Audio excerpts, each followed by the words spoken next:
ಕಾಯಕ್ಕಾಗದವ್ರು ದೇಶ ಕಾಯ್ಲಿಕ್ಕೆ ಹೋದಿದ್ರಂತೆ. ಚಿತ್ತಾಪುರನ್ನೇ ಇವರಿಗೆ ಸರಿಯಾಗಿ ಕಾಯಕ್ಕಾಗ್ತಾ ಇಲ್ಲ, ಇನ್ನು ರಾಜ್ಯ ಕಾಯಕ್ ಹೋಗ್ತಾ ಇದ್ದಾರೆ. RSS ಬಗ್ಗೆ ಮಾತಾಡ್ತಾರೆ. ಅದಕ್ಕೆ ಮೊದಲು ಊರು ಕಾಯಿರಿ, ಊರು ಉದ್ಧಾರ ಮಾಡಿ ರಾಜ್ಯ ಉದ್ಧಾರ ಮಾಡ್ಲಿ ಅಂತ ನಾನೊಂದು ಆಗ್ರಹ ಪಡಿಸ್ತೀನಿ ಇಲ್ಲಿ ಮಂತ್ರಿಗಳಿಗೆ.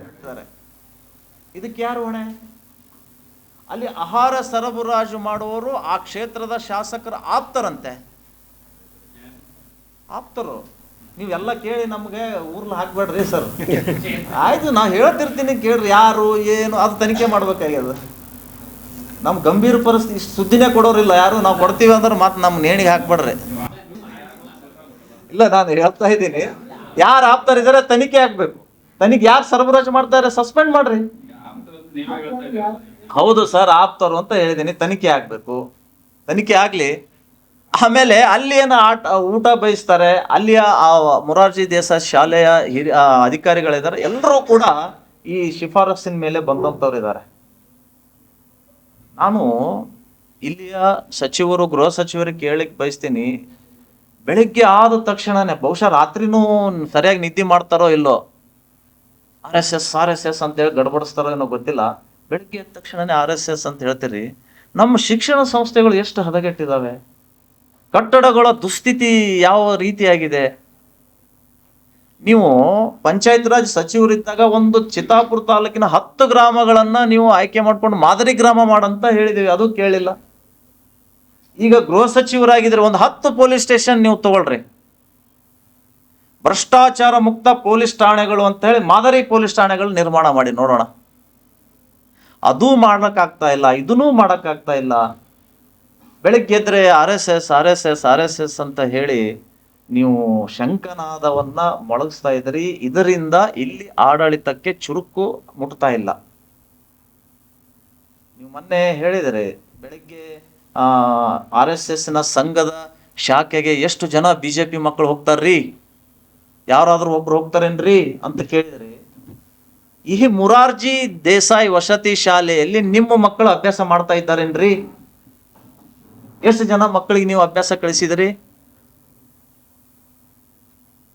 ಅಲ್ಲಿ ಓದುವಂತ ಅಮಾಯಕರು, ದಲಿತರ ಮಕ್ಕಳು, ಬಡವರ ಮಕ್ಕಳು, ನಿರ್ಗತಿಕರು ಇವತ್ತು ಅಲ್ಲಿ ಶಾಲೆಗೆ ಅಭ್ಯಾಸ ಮಾಡ್ತಾ ಇದ್ದಾರೆ. ಅವರಿಗೆ ಕಳಪೆ ಮಟ್ಟದ ಆಹಾರ ಕೊಡ್ತಾ ಇದ್ದಾರೆ. ಇದನ್ನ ಯಾಕೆ ಮಾತಾಡ್ತಾ ಇಲ್ಲ ನೀವು? ನೀವು ಸಾಮಾಜಿಕ ನ್ಯಾಯದ ಬಗ್ಗೆ ಮಾತಾಡ್ತೀರಿ, RSS ನಲ್ಲಿ BJP ಮಕ್ಕಳು ಹೋಗ್ತಾ ಇಲ್ಲ ಅಂತ ಹೇಳ್ತಿರಲ್ಲ. ನಾಳೆನೆ ನಿಮ್ಮ ಎಷ್ಟು ಮಕ್ಕಳಿದ್ದಾರೆ ಅವರನ್ನ ಮೊರಾರ್ಜಿ ದೇಸಾಯಿ ವಸತಿ ಶಾಲೆಯಲ್ಲಿ ಅಡ್ಮಿಷನ್ ಮಾಡಿ. ಇದು ನಮ್ಮ ಸವಾಲಿದೆ.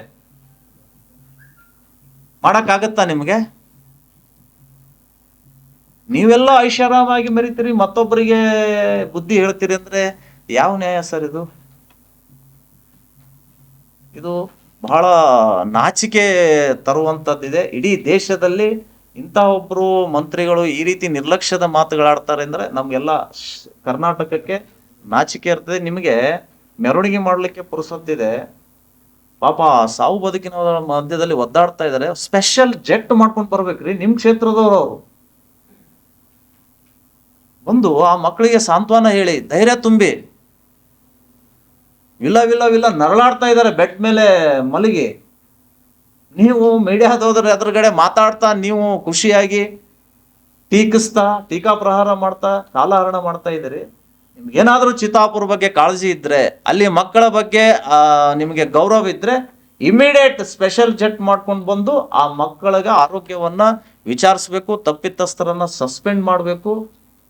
ಆ ತಪ್ಪಿತಸ್ಥರಿಗೆ ಸಸ್ಪೆಂಡ್ ಮಾಡು ಅಂದ್ರೆ ಇವ್ರಿಗೆ ಅದು ಚಿಂತೆ ಇಲ್ಲ. ಅಲ್ಲಿ ಯಾರು ಬಂದು ಗಲಾಟೆ ಮಾಡಿದ್ರೆ ಅವ್ರ ಮೇಲೂ ಕ್ರಮ ತಗೊಳ್ತೀವಿ. ಆಗ್ಬೇಕು ಸರ್, FIR ಆಗ್ಬೇಕು. ಬರೀ ಸಸ್ಪೆಂಡ್ ಮಾಡೋದೇ 2 ತಿಂಗಳಿಗೆ ಬರ್ತಾರೆ. ಪ್ರಬುದ್ಧ ಅಕಾಡೆಮಿ ಬಿತ್ತು, ಮುಂದೆ 8 ದಿನದಾಗೆ ಬಂದು ಜಾಯ್ನ್ ಆದ್ರು. ಅವರು ಇವರು ಕೂಡ ಉದ್ಘಾಟನೆ ಮಾಡ್ತಾರೆ ಹಾಸ್ಪಿಟ್ಲು, ಯಾವುದೋ ಒಂದು ಬಿಲ್ಡಿಂಗು. ನಾಮಕೆ ವಾಸ್ತೆ ಈ ಸಸ್ಪೆಂಡ್ ಮಾಡೋದು ಅದು ಬೇಡ, ಕ್ರಿಮಿನಲ್ ಕೇಸ್ ಹಾಕ್ಬೇಕು.